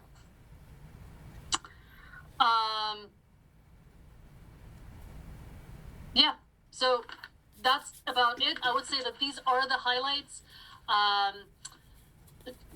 The only thing, this is something we talked about already, so I didn't dive into it too much, but there was some comments about the resident forums, and of course we started doing that, and we talked about tonight's meeting that we're gonna do it again in January, so hopefully that subset of residents that wants to get more of that kind of an engagement will feel like they are more engaged and have more of an opportunity, and are more kind of brought into the, I don't know how else you could be even more brought into the ordinance process that is now very robust. But that concludes my report. Thank you for listening. Thank you, Katya. Okay, next on the agenda, Todd, are you ready? Susan, I just want to make one quick comment on that. So first of all, Katya, I just want to thank you for that thorough report and recognizing, you know, again, it's a triangulation, right? I mean, so there's 150, it sounds like, responders. How many households, I'm not sure that is, but since then we've also had a lot of other comments, and as you suggested, we have a forum happening. We have the community engagement where I think that'll be great that those recommendations could be shared. Something that you did mention, which I believe I'm hoping we're taking a vote on, or at least we have a motion in terms of what next steps, which is the safety committee, which is something that folks feel very, very passionate about. And again, during a terrible pandemic, this is something that we should consider. I know it's been something we've talked about for many months. So again, I just want to thank everyone, and the recognition that before the survey even went out, we had a very extensive discussion, item by item, going through this and modifying it and improving it. So I'm sure there'll be other ways that we'll do that for next year. But again, thank you, and you know, let's look to take up action. Item by item, oh, you mean the survey item by item? What do you mean? Yeah, when we had our planning discussion, if you remember, and we were there late in the evening past dinner, and we were going through each item on how do we strengthen each item for this year's survey. Oh, so what you're suggesting is that for next year's survey, to include the safety committee as... No, I was separate, sorry. Okay. What I was just saying is that I hope we take up the safety committee today, because it was one of the things that you mentioned as important, and I want to recognize your effort leading this, that we did have a planning discussion around how this survey came about, and that we actually went through every item carefully to see how you know, relevant it was for this year. So that's all. Great. Thank you. I actually did not see a ton of comments on the safety committee requests, but could be the timing, right? It was September. Maybe by now people have changed their mind. So I didn't bring up the safety committee specifically because I only brought up things if I saw it as a theme. So at least, you know, 3, 4, 5 people brought it up. Correct. And I was referencing, I think you mentioned a few times, topics on safety. So I think that those are a proxy for folks wanting a safety committee. Over. Okay, if no one else has further survey comments, Todd, would you like to start the discussion on the election committee? Sure, thanks, Susan. What I'd like to do is just give Tiffany a chance just to explain what her committee has put forward, and then we can decide on moving that forward. So if that's all right with you, Susan? Sure. Okay, thanks, Todd. So, according to the charter, the council appoints an election committee, and the election committee operates according to rules and procedures adopted by the council. So, as past election committees have done, we took a look at the rules and procedures this year. And as a result of the mail-in election last year, charter changes, and some uncertainty for this year's election timeline, we undertook such a review and made recommendations to the council. We met in open session in August and in September, with residents attending both of those Zoom meetings, and the minutes for those meetings are on the website. So if there are questions about things that were discussed, you can check out the minutes there. I think they're only a page long. We reported on our progress at each of the monthly council meetings, and in October we said our conclusion from our September meeting was that we were going to recommend to the council that there be 100% mail-in option if the county and state hadn't lifted their limitations on mass gatherings. And we noted that we would be working to update the committee documents to reflect that recommendation. So what was forwarded to the council for the November meeting is based on documents the committee worked on over the past years. They should look very similar to folks. There were a few things that we defer to the council on, questions regarding qualified voter and whether to retain provisions about yard signs and gifts. Both of those provisions date back to 2016. So, other than that, it's very, very simple. If mass gathering restrictions haven't been listed, then the committee recommended that the council elections be held by all mail-in. It was a great participation rate last year. We would hope to build on that this year. And that also, just for those who aren't as familiar, there's a state requirement for absentee balloting process, unless we run 100% mail-in election. So, Todd, I think that's it. If there's any questions, I'm here. All right, thank you. Tiffany, a quick question. If we are to go to a 100% mail-in, as we expect we probably will, the council will have to pass new ordinances. As I believe that the one we had last year was an emergency one that is 60-day limit. So that will not cover all mail-in election for the coming year. So we will have to act on that. And yes, you have to act on what we. Right, sorry. and we would have to do that by February. Well, you would need to do it earlier, and Ron can correct my dates and times because I'm not on the council anymore, so I don't have to remember all of the exact timing.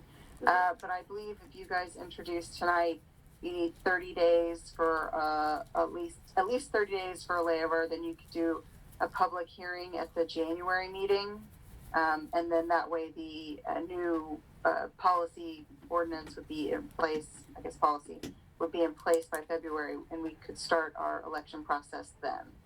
And we did back out all of the dates based off of the charter. And just so everybody recalls, the charter was amended last year as we were authorized to do by the governor's executive order. And as a result of those amendments, the council can decide to have a mail-in only election without having to adopt a new state of emergency ordinance this year, because that procedure is now built into the charter for last year's amendments. Oh, so Ron, does that mean we're set? We don't have to do anything? Well, you do have to approve the election rules that are presented to you tonight. And as Tiffany noted, there is a provision in the charter that provides that ordinances and regulations need to be introduced at least 30 days before they're adopted. So this would be introduced tonight and then potentially adopted at the January or February meeting. So we would introduce the report, the election committee report, and plan. That's what we would be. Correct. Yeah. Okay. And it has. Yeah. Okay. So I would like to make a motion to accept and introduce the plan and policy recommended by the.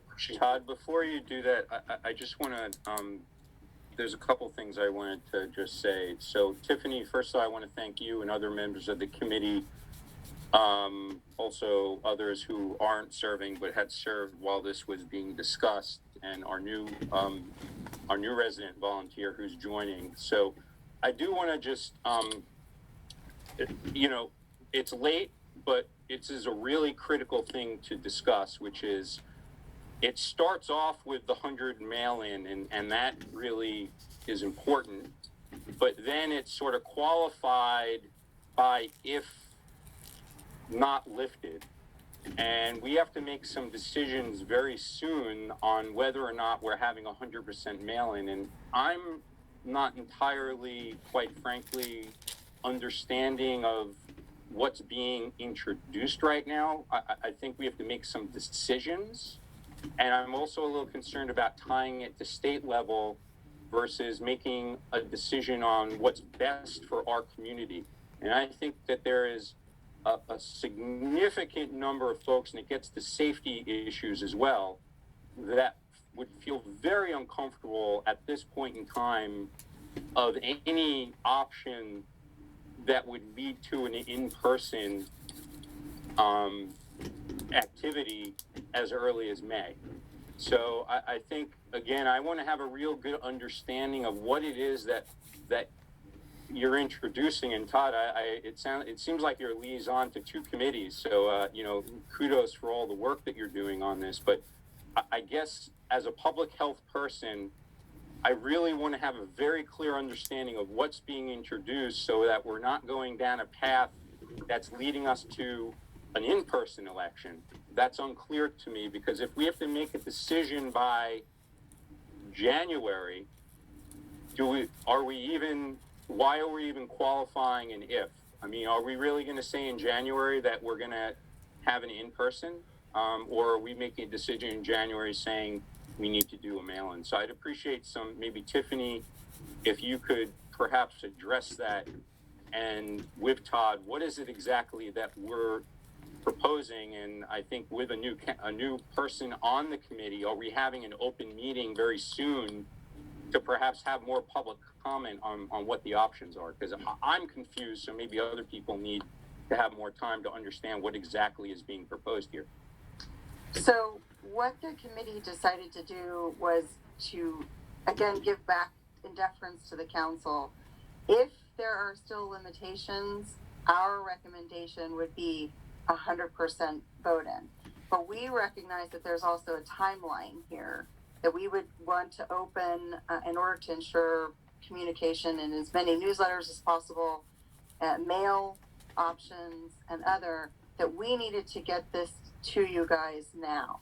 So using last year's documents for process, we said to the council, if this is still a limitation, even when our process opens, when we have to start our nominations, when we have to start our period, if there's still limitations on mass gatherings, you can decide. You, the council, have the authority to decide, are we doing 100% mail-in or not? You guys could decide something else. If after you introduce this and have discussion on it, say, hey, look, we want a different process, then that falls completely within your prerogative as council members. But the getting this on an agenda that gives you enough time to review was the goal of the committee, and that's why we presented it to you now. Again, I'll say we had our open meetings on this We had our recommendation out in the public in October. We presented documents in November to the council, and to date, we haven't received any comments that I'm aware of on those, on any of the meetings when the recommendation was made and the documents that have been put forward. So if you guys introduce tonight that you want to amend to say, the council's just going to go, knowing what we know now about vaccine distribution, et cetera, we just want to make the decision that it's all mail-in now, you guys can make that decision.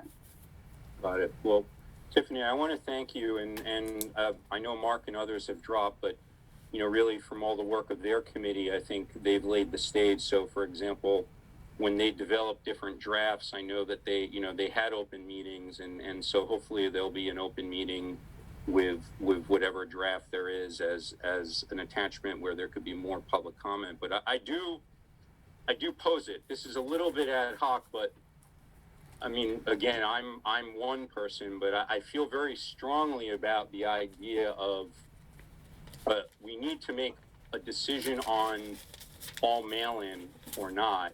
And why are we even having a discussion on an alternative if we have to make a decision by January? I think there's a little bit too much openness here of leading towards an alternative that many residents would be uncomfortable with, and plus there's a cost. So, do we make a decision now, or when do we make a decision on the in-person versus the all mail-in? Because I think that at the end of the day is really what we need to do. And I just want to hear from my fellow council members, because I think it's unlikely that the state is going to make a decision in January on gatherings or not. And if we have to make a decision by then, it seems like a moot point. We should just make a decision on an all mail-in vote. Ron, you wanted to say something? Yeah, so to the extent it helps, and I can't take credit for this, but what's in the draft is written to give you some flexibility. So you actually don't have to decide next month how the election is going to be conducted. You would just be adopting a general framework for when certain things are going to happen, when the nomination period opens, when the call for candidates is issued, when candidates must submit their statements by, and when notice of the election will be sent. And frankly, with this flexibility, you can wait probably until end of March to actually decide whether it's going to be 100% mail-in or not. Because, when the initial mailings go out, the call for candidates and the like, you don't have to have decided at that time whether, it's going to be 100% mail-in or not. It's tied to absentee balloting procedures and I mean, gosh, last year, Niles, how quickly did you get the vendor lined up? And it was only about a month's notice, right? We did it, yeah. So we did the, not that I would recommend doing it that quick again. I do feel like having more time if we're doing a mail-in vendor is actually better. So that's just from a practical point of view. But yeah, we did it in about a month, all told, from the initial idea that we're going to do, that the committee recommended to do mail-in, to actually getting the vendor to and started work. I mean, he started work the day after the contract was approved, so it was a month in that case. So right now, all we have to do is approve the procedures, introduce the procedures that have been presented. I move to introduce the procedures that have been forwarded by the election committee. Second. Aye. Aye. Aye. Opposed? I'm not opposed. I'm abstaining only under the guise of I really feel we need to discuss the topic at hand, given where we are around in-person as soon as, or mail-in as soon as possible. And I'm not necessarily feeling so comfortable with what's being introduced tonight. I want to have more discussion. So obviously my position isn't going to change where this is going, but I'm hoping that there is going to be an open committee meetings scheduled as soon as possible with the new resident who's been appointed. And also we have our community forum in January where we really have a lot of resident input on this. And Ron, I do really appreciate your position. It gives us as much flexibility, but quite frankly, that isn't something I feel as comfortable about. Given we're in a terrible pandemic today, we had in this country over 3,400 Americans have passed.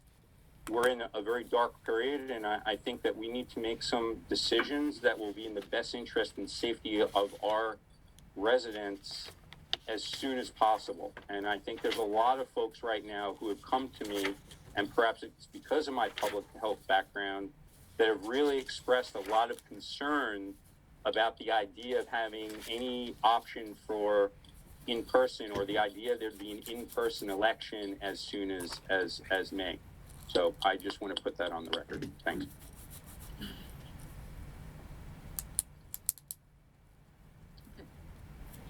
Just one last thing, Susan. Thanks for the new appointee, and if you guys would approve, maybe Niles can get that person's orientation done in short order. Yes, and if I thank you, Tiffany. Thanks for all the hard work that you and George and in absentia Josh did, or in his past role. And we will get Anna trained in the PIA and OMA. And I'll just chime in. I think the expectation most likely is that there will not be in-person voting. It certainly doesn't look like it, although we did note that there are 2 vaccines on the horizon and potentially a third and maybe even more. We realized, that it would be very risky, but do appreciate that you perhaps want a little more flexibility. So thanks for all your work. Thank you. I'm with Niles on if you guys have a decision, the sooner the better, so that we can operate under the rules that you guys adopted. Thank you. Thank you. Tiffany and company, quick question. Do you expect to have an open meeting now that you have a new member with residents on this topic? Just out of curiosity, because it's being introduced, and so I'm sure it'll come up at the resident forum, but are you planning on having another open meeting for your committee sometime in January, perhaps, for folks to discuss this month? I could talk to the other committee members, but I think from a legislative process perspective, this is now in the council's hands. So I'm not sure what we would accomplish by taking it back and having another meeting. But I'll talk to the other members and get back to the council. Okay. No, I know it's an unusual circumstance because you have a new person who's joining in the middle, but perhaps if there is any pushback, it could certainly be a topic at the community forum in January, because again, there's a lot of residents who are quite concerned about the idea of having an in-person, and I think that they would like to have their voices heard on this issue. Thanks. Well, and I think that's where the process is now. I mean, you guys have discussed it and it's been introduced. This was a part of, these were open committee meetings where this was discussed. So. No, I appreciate that, Todd, but I don't think that there had been a copy of a policy that was with edits to it that was posted, and then there was a forum discussion. So again, I'm not saying due process wasn't followed, but I think that there are residents who would very much like to have more than a few minutes to discuss the importance and their worries about a possible in-person. And if we take that up at a resident forum, I think that's great. If there won't be another open election committee meeting, but again, just going through that process of now that something's been introduced, how are residents going to have an opportunity to really comment on concerns or input on that? And I don't think they've had that with the current election committee. There hadn't been something posted, folks can comment, and then they could edit. So I think having more opportunities for resident input on such an important and serious topic is really critical. Thanks. Thank you. Okay, so I asked Ron to give us a brief history or a brief description of the ordinance process, but given the lateness of the hour, Ron, although you were slated for 10 minutes, can you do it in 2? Yes, sure. It's pretty straightforward. It's a perfect segue. So, as I noted before, your charter provides that no ordinance or regulation can be adopted until at least 30 days after it was introduced. So, for example, the election rules that are introduced tonight would now be the subject of a public hearing since they've been introduced to the public. The public is now invited to come and give its comments to the council, and I believe the council is planning on doing so in January. So under the Home Rule amendments to the Maryland Constitution, local governments are authorized to be created, and local governments on our level are established as municipal corporations or established by charter.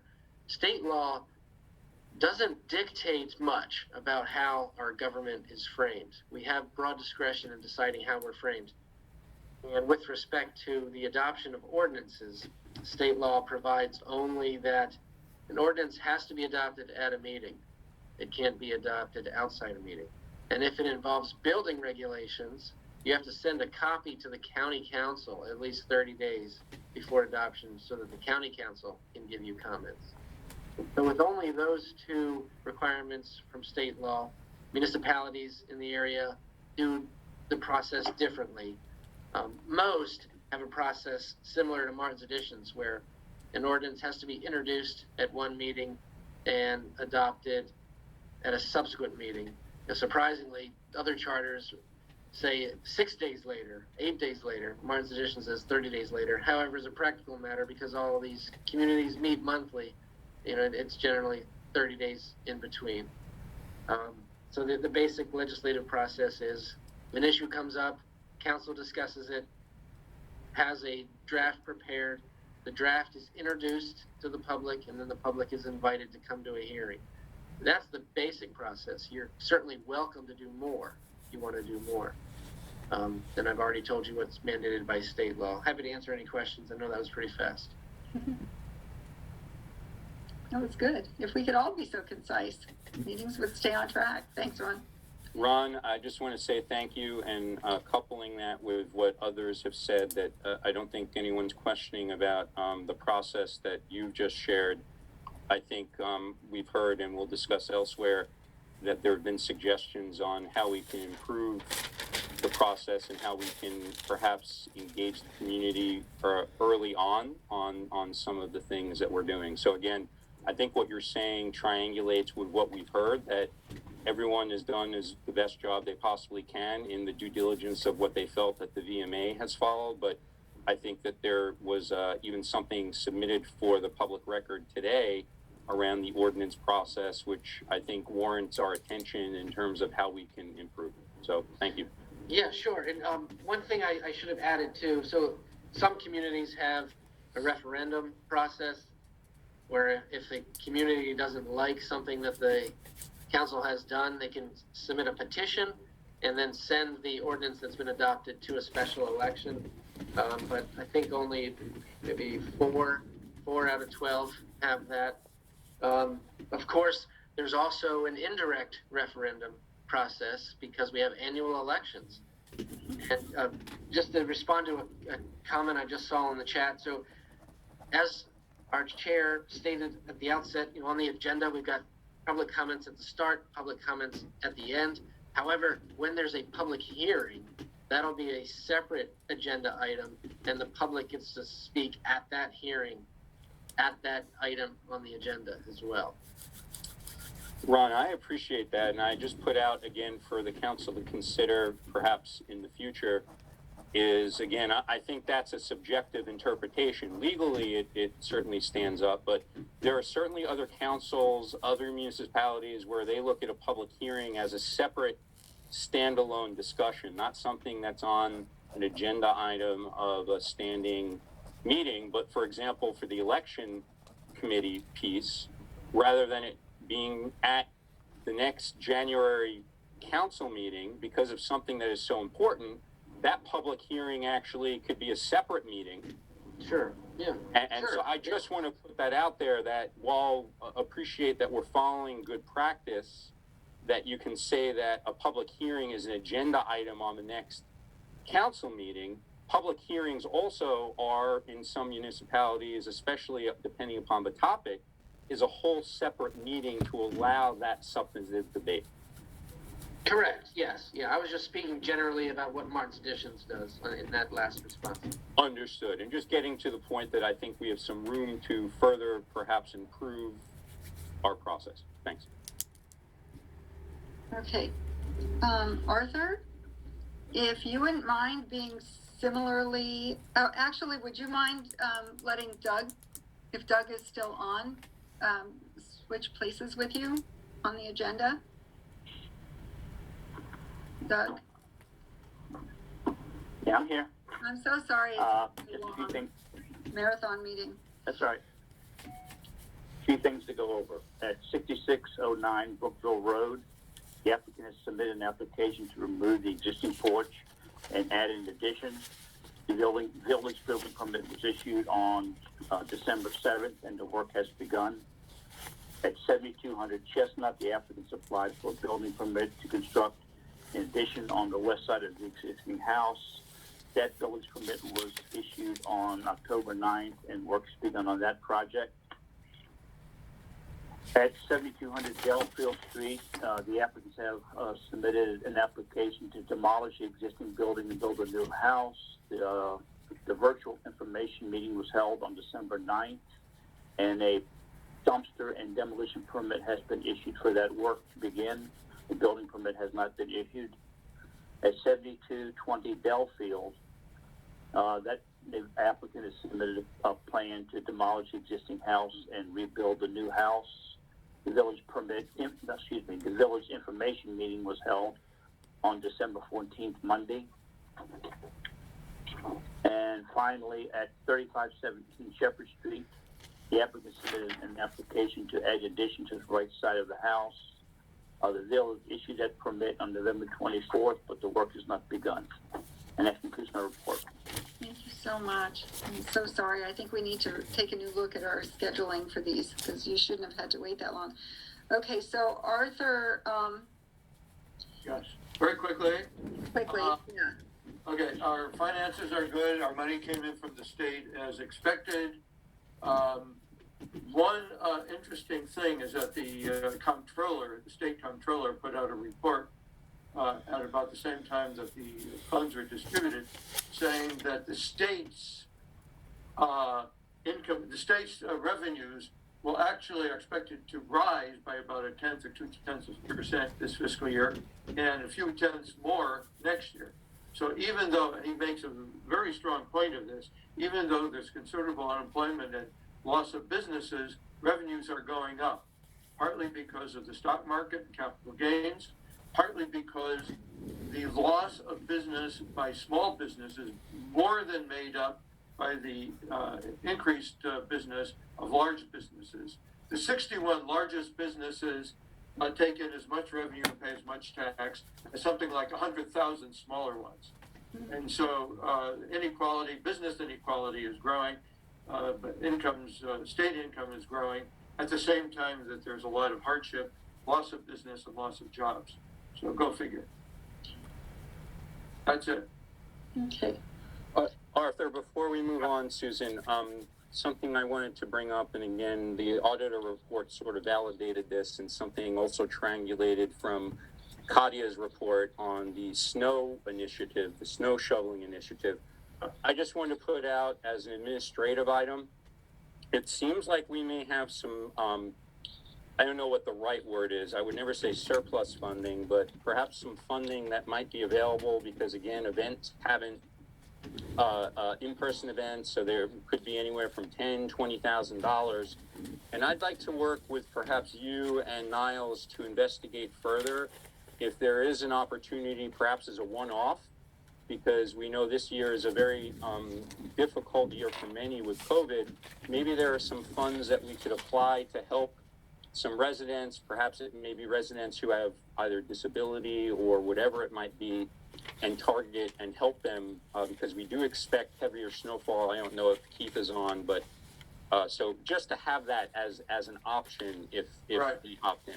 Yeah, I went back and looked, and the last time we did the snow shoveling in front of people's houses, except for Brookville, was 2010, just as the last recession hit and our revenues fell. Turns out that at that time, hand shoveling in front of houses was twice as expensive as the road shoveling. It was like 50,000 versus 25,000. Now, it may turn out, and Niles, you might want to check with some of our vendors, whether they were ripping us off or the technology has improved or what we could do. Jeff had suggested, I thought a good suggestion, that we allocate something like $20,000 to snow shoveling and cap it. And it would be for people who request it. I said, I love to get out and shovel up and down the whole street, but not everybody feels like that. So, I'm with you. okay, yeah, it's good exercise. It gets you out and you meet a lot of nice people. And you help your neighbors in the process. That's It's right. like a good, a one-off, perhaps. Yeah, especially since, as Jeff noted, the public, what do we call it, the firm and other kinds of events we have not held, and we do have a surplus in that budget right now. So it would be a kind of a shift from one activity to another. But we need to have some idea of how much it would cost and whether it's going to be as expensive as it used to be. So just as a brief little thing, I did reach out to some of the